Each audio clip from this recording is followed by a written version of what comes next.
Une autre idée aussi, quand l'enfant parle déjà une langue, on pense souvent que c'est trop tard pour qu'il devienne bilingue.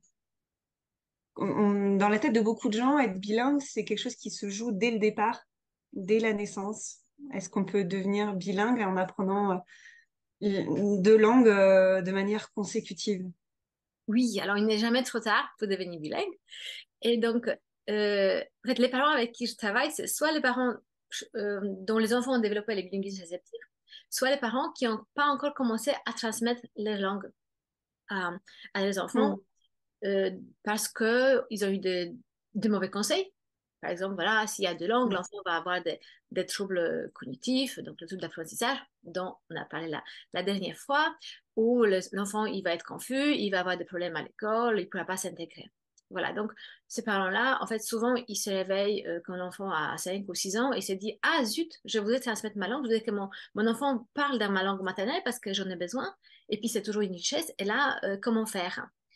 Donc, il n'est jamais trop tard. On peut les faire, même si l'enfant a 6 ans, 8 ans et plus. Et donc, là aussi, j'aime bien évoquer une étude qui est encore plus parlante que l'autre. C'est aussi une étude d'Annick Deshoubert. Et donc, euh, c'est une étude comparative. Donc, il y avait des enfants, tous les enfants venaient de familles bilingues, sauf qu'il y en a, la moitié des enfants, dont les parents ont déjà commencé à transmettre la langue dès la naissance, et l'autre moitié où à 6 ans, les enfants ne connaissaient pas encore la langue minoritaire. Donc voilà, donc on a comparé les niveaux à 6 ans. Donc à 6 ans, il y a des enfants qui parlaient très bien dans les deux langues, et l'autre groupe où les enfants parlaient juste la langue majoritaire. Et Mhm. ces enfants-là qui parlaient que la langue majoritaire, les parents ont décidé de les transmettre, ou là peut-être plutôt leur enseigner, parce que c'est un peu différent, les mécanismes sont Mm. pas les mêmes, la langue minoritaire. Et donc ensuite, on a comparé les niveaux linguistiques des enfants, de tous les enfants à l'âge de 10 ans. Et ce qu'ils ont découvert, c'est que si les parents ont vraiment fait tout pour transmettre la langue aux enfants qui parlaient pas cette langue, les niveaux étaient comparables. Donc ça veut dire qu'à 10 ans, Oui. tous les enfants avaient à peu près le même niveau. Pourquoi? Mm. Parce que grâce à la notion, au phénomène de transfert, donc c'est le fait qu'on connaît déjà quelque chose dans notre langue ou on sait le faire, on apprend du coup beaucoup plus rapidement dans l'autre langue. Parfois, on n'a pas besoin d'apprendre comme avec la lecture, ou voilà, si on apprend une deuxième langue, on connaît déjà les mécanismes, Mm. comment ça fonctionne. Ce Oui. qui veut dire voilà, que ces enfants-là, qui ne connaissaient pas la langue minoritaire, en 4 ans, ont appris tout ce que les autres ont acquis en 10 ans. Voilà, Mais donc c'est ça, incroyable. c'est vraiment incroyable. Et donc, pour les parents, c'était bien sûr plus compliqué parce qu'on ne peut Ouais. pas, comme ça, du jour au lendemain, changer de langue. Tiens, là, on va te parler en français ou en espagnol. Bah, si l'enfant ne comprend pas, on ne peut pas le faire. Ouais. Donc voilà, c'est plus d'efforts. Il ne suffit pas de parler, il faut vraiment faire ça de façon plus organisée et plus encadrée, en fait, même pas soi-même. Et l'apprentissage doit être aussi, parce que ce n'est plus l'acquisition, c'est de l'apprentissage, Ouais. plus actif de la part de l'enfant, parce que c'est conscient. L'enfant, il connaît, il a déjà une langue, donc il réfléchit déjà dans une langue. Donc, il ne peut pas juste, comme ça, voilà, accueillir de façon super naturelle la langue. Voilà, donc Mhm. c'est toujours possible. Par contre, c'est voilà, c'est plus d'efforts. Donc, c'est plus Mhm. compliqué, mais c'est plus rapide. Et là aussi, Ouais. j'ai un exemple qui me parle encore plus parce que je l'ai vécu avec une maman avec laquelle je travaillais. Donc, c'est une maman française qui vit toujours en Italie. Et donc, elle avait une petite fille. À l'époque, elle avait 6 ans. Maintenant, elle a 8 ans. On a travaillé ensemble pendant 1 an et demi. Et donc, à l'époque, la petite comprenait presque pas du tout le français. Parce que, voilà, le Mm. papa était italien. Il avait en plus les enfants du premier mariage. Voilà, donc, c'était Mhm. compliqué pour la maman d'introduire le français. Et ensuite, ils ont divorcé. Et la maman, elle s'est dit, bah, tiens, là, c'est une occasion. Voilà, je vais commencer à transmettre, ou à enseigner plutôt, la fille avait 6 ans, les français à ma fille. Et donc, on a commencé à travailler ensemble. On a travaillé ensemble pendant 1 an et demi et petit à petit, en fait, on a fait un planning, on a introduit des activités, on a Ouais. introduit mais voilà, on pouvait pas les faire comme ça tout d'un coup. Donc, c'était vraiment progressif. Et Ouais, là, c'était, voilà. oui, en fait, il faut tout planifier. De manière progressive, structurée. C'est compliqué. Et là, au bout de 2 ans, donc là, elle comprend presque tout. Bien sûr, il y a eu aussi des séjours en France qui ont beaucoup aidé. Et la Oui. petite fille, elle répond à sa maman à 80%.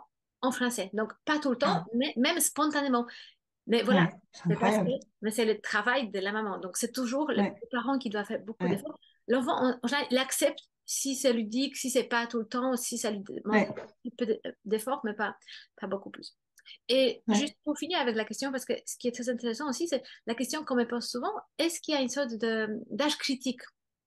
Donc, Oui, oui, tu vois, à partir duquel il est plus compliqué de devenir bilingue ou de transmettre notre langue. mm, Et donc, normalement, bon, il n'y a pas d'âge limite pour devenir bilingue, mais pour transmettre notre langue, si on n'a pas encore commencé, euh, il y a un âge critique qui a été défini par un linguiste français, Claude Hagege, et donc il est défini, en fait, il l'a défini vers 11 ans. Donc, d'accord. pourquoi vers 11 ans? Parce que l'enfant, il passe beaucoup moins de temps avec son parent, et nous, on transmet, voilà, on transmet, Ouais, comme je disais, il y a 30% du temps de ouais, l'enfant. L'enfant a d'autres centres d'intérêt aussi. oui, Voilà, il passe plus de temps avec ses copains. Il n'est plus intéressé par la relation avec ses parents, peut-être, ou par les langues. Lui, il ouais, veut être comme ses copains, il veut pas se distinguer. Du coup, ça l'intéresse pas. Et en plus, il y a cette question de l'oreille nationale qui est aussi définie par Claude Rajesh. Alors, c'est que on est moins sensible à des phonèmes qui n'existaient pas dans notre langue maternelle. mm, C'est pour ça aussi que déjà, on a du mal à les capter. Mais après, ouais. il y a aussi des articulations dans la gorge qui commencent à se figer. Et donc, on a plus de mal aussi à Ah, les prononcer. C'est pour ça que d'accord. c'est de là que vient l'accent.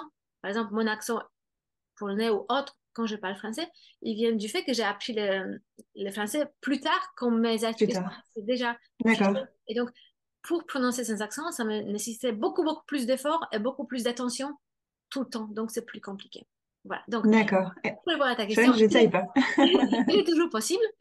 D'ailleurs, voilà, il y a des adultes qui deviennent bilingues, mais c'est plus facile quand l'enfant est plus petit. Et en plus, on peut avoir l'accent natif chez l'enfant. Voilà.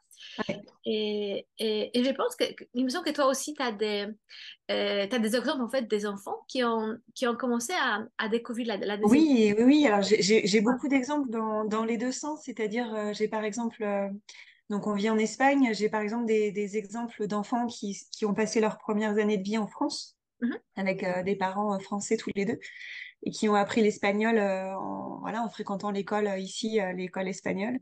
Et c'est des enfants qui sont parfaitement bilingues. En fait, si on ne le sait pas, moi, je l'ai appris en discutant avec les parents, mais sinon, quand on les entend parler en espagnol entre eux, voilà, on n'entend aucun accent, on le sait pas. Donc voilà, ils ont acquis leur langue. Donc maintenant, l'espagnol est devenu leur langue majoritaire. mhm, Et voilà, il n'y a aucune différence. Et il y a aussi l'inverse. Il y a des familles. J'ai l'exemple d'une petite fille, par exemple, qui est née, et elle est née en Espagne. mhm, La maman est française, le papa est espagnol. Elle a fait du bilinguisme réceptif, donc elle comprenait parfaitement sa maman, mais elle lui a toujours répondu en espagnol. Et là, depuis quelque temps, quand elle vient dans mes ateliers ici, il y a une sorte de déblocage et elle commence à s'exprimer en français. Depuis, ça fait quoi? Ça fait un an. Oui, elle commence à bien s'exprimer en français et voilà. Et je suis sûre qu'elle va. Bon, elle n'est pas encore bilingue, mais je suis sûre qu'elle va progresser et mhm. Oui. qu'elle va s'améliorer. Oui, oui. Donc les deux sont possibles. Et tu sais, ça me fait penser aussi dans la classe de mon fils, parce qu'on habite à Paris et c'est très, très mixte. Et en fait, Mm, régulièrement, dans la classe de mon fils, arrivent des enfants qui viennent de l'étranger, en fait, mm. et dont les familles s'installent en France. Et Ouais, donc, au début, ils suivent des cours de français en plus, mais ouais. au bout de 2 ans, en fait, ils parlent comme des Mhm. natifs, en fait. Ouais, ouais, ouais, Donc, ouais. les enfants qui, encore il y a 2 ans, ils parlaient pas du tout le français, et maintenant, Ouais. ils sont vraiment à l'aise. Donc, même Ah si oui, c'est oui. arrivé après 6 Ouais, ans, ou après l'âge de 8 ans, voilà. ouais. Donc, on peut devenir bilingue. Ah oui, oui, oui, c'est assez impressionnant. Ouais.